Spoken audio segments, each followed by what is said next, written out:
जवाब नहीं दे रहा मेरी बात। बच्चों ध्यान से, आपा ध्यान से। देख लें, बात नहीं मेरी आप सुन रहे। क्या बात यार, बताओ। मैं आपसे पूछ रही हूँ कि जो पाकिस्तान की सिचुएशन है अभी, सियासी सूरत हाल, हाँ, उसके तनाजुर में आप पीएम इमरान खान की हुकूमत को कैसे देखते हैं?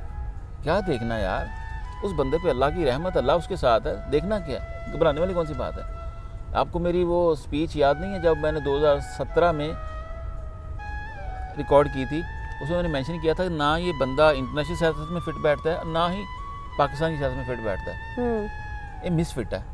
अगर ये बंदा आया तो एक ही शर्त पर आएगा, अगर अल्लाह ताला ने इस कौम पर अपना करम करना है, कर्म तो हमेशा उसका रहा है, लेकिन मज़ीद करम करना है इस जालिम कौम पर। मैं यही कहूँगा, हम लोग जालिम हैं, तो वैसा ही हुआ है। इसीलिए तो देखो ना, बेहतरी आ रही है, लेकिन बेहतरी सख्ती के साथ आती है, रातों रात को मैजिक तो नहीं होता। इसलिए तो देखो ना, सारे माफिया इकट्ठे होके चाह रहे कि ऐसा ना हो।